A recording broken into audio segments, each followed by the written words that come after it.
श्री सद्गुरु महाराज की जय। महर्षि संत सेवी प्रवचन पीयूष से। राम काज हेतु तव अवतारा, संवेद समादरणीय सज्जनवृंद, माताओं एवं भक्तिमती बहनों, मुझे प्रसन्नता हो रही है कि कई वर्ष पहले स्वामी शरणानंद जी महाराज हमारे आश्रम पर, महर्षि में ही आश्रम, कुप्पा घाट भागलपुर पधारे थे। उनके दर्शन अपने दर्शन में मैंने किए थे और आज सौभाग्य मिला है कि उनके आश्रम में आकर हम लोग सत्संग कर रहे हैं। सभी धर्म प्रेमियों को मैं धन्यवाद देता हूँ। मैं सुदूर से आया हूँ, इसलिए ज्ञान से भरपूर हूँ। ऐसी समझ भूल होगी। मैं ज्ञान में पूरा नहीं, बिल्कुल अधूरा हूँ। फिर भी आप लोगों के समक्ष कुछ कहना जरूरी है। वह तो ऐसा समझिए कि मजबूरी है। मैं जो बात कहूँ आप वह बात नहीं जानते हैं, ऐसी बात नहीं, लेकिन कहना इसलिए पड़ रहा है कि यदा कदा ऐसा देखा जाता है कि जो बड़े लोग होते हैं, कभी कभी उनको भी विस्मृति हो जाती है, तो उनकी स्मृति के लिए कुछ कहना आवश्यक होता है। उदाहरणार्थ, श्री सीता जी का हरण हो चुका था। उनकी खोज में चतुर्दिक बहुत से बंदर भालू गए हुए थे। दक्षिण की ओर श्री हनुमान जी, जामवंत, अंगद जी आदि गए हुए थे। जब वे लोग खोजते ढूंढते समुद्र के किनारे पहुंचे तो वहां उनको संपाति से भेंट हुई। उन्होंने बताया कि श्री सीता जी रावण रक्षित लंकापुरी स्थित अशोक वाटिका में है। मैं यहाँ से देख रहा हूँ, तुम लोग नहीं देखते। मैं देखूं, तुम नाहिन, गिदहि दृष्टि अपार। इस प्रकार पता लग गया कि श्री सीता जी लंका में है, लेकिन वहां जाकर उनके दर्शन कर, उनसे कथा वार्ता कर, वहां का समाचार लेकर आए तो कौन और कैसे, क्योंकि 100 योजन समुद्र का लंघन किए बिना कोई वहां जा नहीं सकता था। जितने बंदर भालू थे, सबने अपने अपने बल विक्रम की बात बताई। किसी ने 10 योजन, किसी ने 20 योजन, इसी क्रम में 30, 40, 50, 60, 70, 80, 90 योजन तक लांघने की बात उन्होंने सुनाई। लेकिन समुद्र लंघन करना तो 100 योजन का था। अंगद ने कहा, अंगद कहा जाऊं मैं पारा, मन संशय कछु विरति बारा। रामचरितमानस। अंगद 100 योजन समुद्र लांघ सकता था, वहां पहुंच सकता था, लेकिन उसको उस ओर से लौटने में संदेह था। जाम्बवंत बैठे हुए थे हनुमान जी की बगल में। उन्होंने उनसे कहा, राम काज के लिए तुम्हारा अवतार हुआ है, तुम चुप बैठे हो। जाम्बवंत कह सुनो हनुमाना, का चुप साधी रहो बलवाना।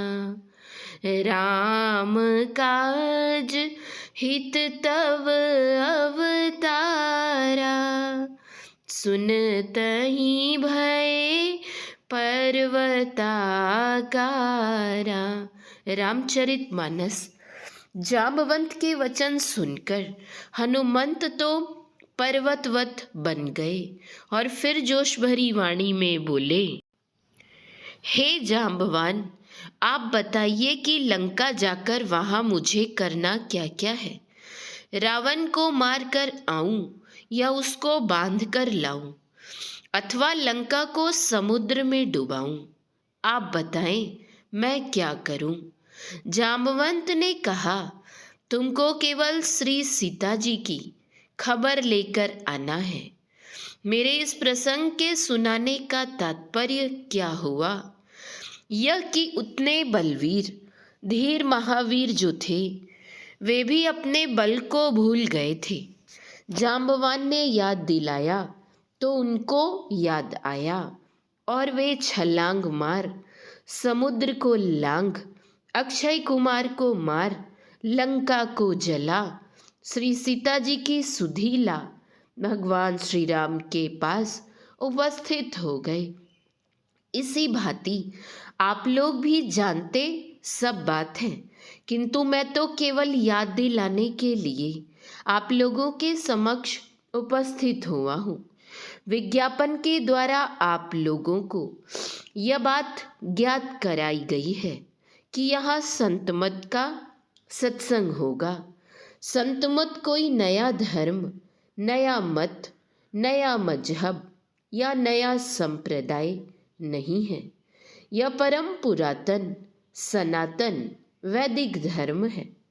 पर वैदिक धर्म होते हुए यह किसी अवैदिक धर्म से घृणा अथवा राग द्वेष नहीं करता, बल्कि संत मत में सभी संतों का समान रूप से सम्मान किया जाता है, किन्हीं का अपमान नहीं किया जाता। संत मत में कोई संत बड़े और कोई संत छोटे ऐसा नहीं माना जाता, बल्कि ऐसा माना जाता है, जे पहुँचे ते कही गए, तिन किए के बात, सबे सयाने एक मत, तिन किए के जात। आप लोगों ने थोड़ी देर पहले संत स्तुति सुनी है।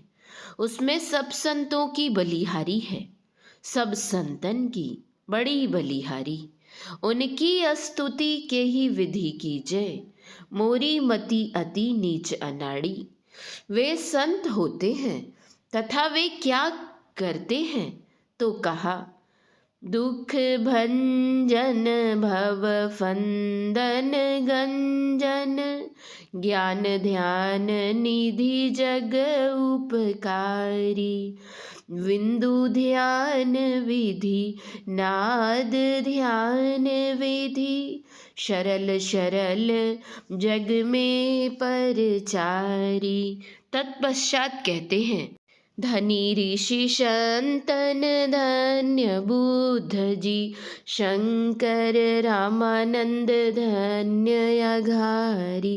धन्य है साहब संत कबीर जी, धनी नानक गुरु महिमा भारी। गोस्वामी श्री तुलसीदास जी, तुलसी साहब अति उपकारी। दादू सुंदर सूर स्वपच रवि, जग जीवन पलटू भयहारी।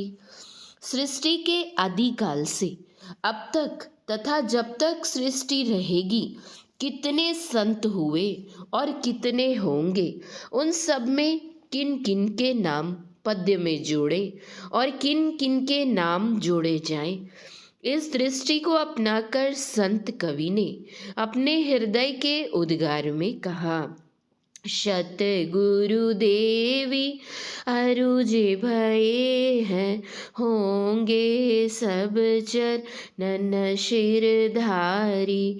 भजत है में ही धन्य धन्य कही, गही संत पद आशा सारी। महर्षि में ही पदावली। इस पद्य में सभी संतों की वंदना है। मैं कुछ अपनी बात नहीं, मैं तो कुछ संतों की, सद ग्रंथों की और विद्वजनों की बात ही आपके समक्ष रखने आया हूँ। विद्वानों का कथन है कि बिना कारण के कार्य नहीं होता, पहले कारण होता है, पीछे कार्य। आप देखते हैं कि इतना बड़ा विशाल पंडाल बनाया गया है, इतना बड़ा आयोजन किया गया है। इस क्या आवश्यकता है? कोई कारण तो होना ही चाहिए। विद्वानों का कथन है, जो कार्य करने के पहले सोच लेता है, अर्थात जो सोच समझकर कार्य करता है, वह बुद्धिमता कहलाती है। जो काम करते हुए सोचता है, वह सतर्कता कहलाती है। जो कार्य करने के बाद सोचता है, वह मूर्खता कहलाती है। बिना विचारे जो करे, सो पीछे पछताए। काम बिगाड़े आपनो, जग में होत हंसाए। जग में होत हंसाए, चित्त में चैन न आवे। राग रंग सम्मान आदि कछु मन नहीं भावे। कह गिरिधर कविराय, करम गति टरत न टारे। खटकत है उर्माही, करत जो बिना विचारे। इसलिए कर्म करने के पहले सोच लेना चाहिए। यहाँ कार्यक्रम में आप लोगों ने देखा, सबसे पहले इस स्तुति हुई, उसके बाद संत स्तुति की गई, पश्चात सद्गुरु स्तुति, संतमत सिद्धांत का पाठ, संतमत की परिभाषा और सदग्रंथों का पाठ हुआ। आखिर इसका कारण, इसकी आवश्यकता अथवा इसका उद्देश्य क्या है? जो इंसान होता है, जो विवेकशील मानव होता है, उसका जो कोई उपकार करता है तो वह भी चाहता है उसका उपकार करे। भगवान बुद्ध के जमाने की बात है। श्रावस्ती नगर में एक बहुत बड़े सेठ थे। नगर सेठ कहलाते थे। वे जितने ही बड़े सेठ थे, उतने ही बड़े वे कंजूस भी थे। भिक्षु लोग भिक्षा के लिए उनके पास जाते थे तो वे कभी किसी को कुछ देते नहीं थे। भगवान बुद्ध के प्रमुख शिष्य सारिपुत्र भी कई दिन उनके दरवाजे पर जाते रहे, लेकिन उन्होंने उनको भी कभी कुछ नहीं दिया। परंतु सारिपुत्र ने जाना बंद नहीं किया। एक दिन सेठ जी ने पूछा, भिक्षु, मैं तो तुमको कभी कुछ देता नहीं, फिर तुम आते क्यों हो? सारिपुत्र ने कहा, तुम देते कैसे नहीं हो? इतने दिनों तक तुम मौन रहे, चुप रहे, लेकिन आज वचन तो तुमने दिए। सेठ जी ने देखा यह बड़ा संतोषी भिक्षु है, किसी से कहा, एक कलछी भात इसको दिला दो।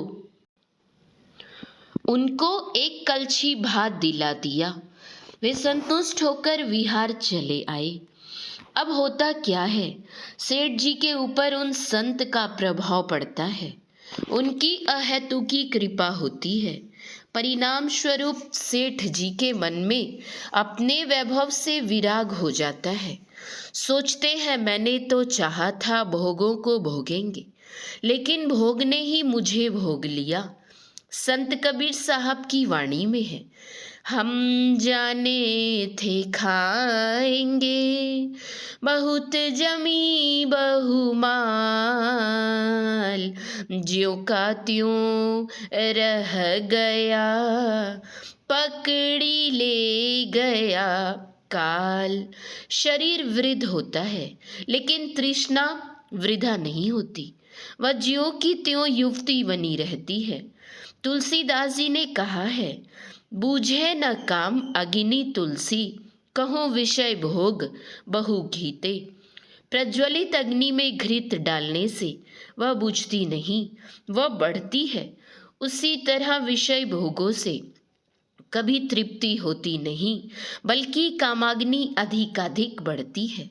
हाँ, तो उक्त संत की अनुकंपा से सेठ जी का मन संसार से उपराम हुआ और वे चले आए भगवान बुद्ध की चरण शरण में शिक्षा दीक्षा ग्रहण करने के लिए।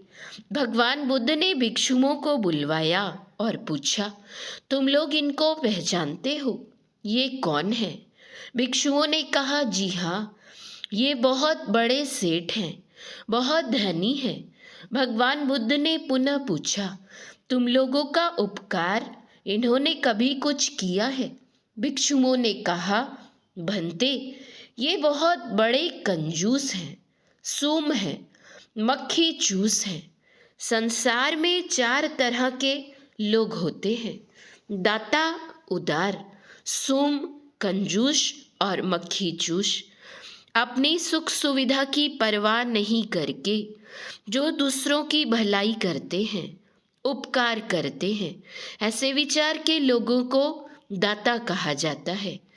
अपनी अर्जित संपत्ति के द्वारा जो अपनी सुख सुविधा के साथ दूसरों का भी ख्याल रखते हैं, उपकार करते हैं, वे उदार कहलाते हैं।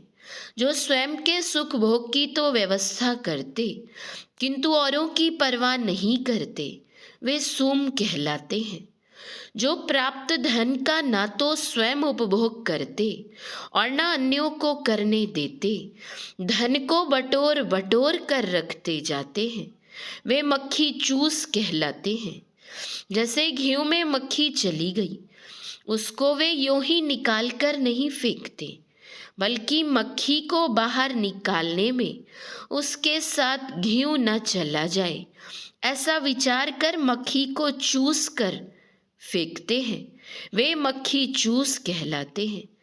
हाँ, तो इतने में वहाँ सारी पुत्र आ गए। उन्होंने कहा, भगवान, इन्होंने मेरा बहुत बड़ा उपकार किया है। भगवान बुद्ध ने पूछा, क्या उपकार किया है? सारी पुत्र ने कहा, एक दिन एक कलछी भात इन्होंने मुझे दिलवाया था। भगवान बुद्ध ने कहा, धन्य हो तुम सारी पुत्र, एक कलछी भात दिलाने वाले को भी याद रखते हो, इसलिए तुम ही इनको भिक्षु बनाओ, संन्यास दीक्षा दो। भगवान की आज्ञा पाकर सारी पुत्र ने उस सेठ जी को संन्यास दीक्षा दी। इस कथा के कहने का तात्पर्य यह है कि उत्तम पुरुष कैसे होते हैं। भात देने वाले की बात कौन कहे, यहाँ तो दिलाने वाले का भी उपकार नहीं भूलते। श्री सद्गुरु महाराज की जय। महर्षि संत सेवी परमहंस जी महाराज का यह प्रवचन दिल्ली, हरियाणा, चंडीगढ़ मानव सेवा संघ के प्रांगण करनाल में दिनांक 1/11/1989 ईस्वी के प्रातःकालीन सत्संग में हुआ था। शांति संदेश जनवरी 1990 ईस्वी। महर्षि संत सेवी परमहंस जी महाराज के प्रवचन का कुछ अंश पढ़ा गया है। श्री सद्गुरु महाराज की जय। श्री सद्गुरु महाराज की जय। श्री सद्गुरु महाराज की जय।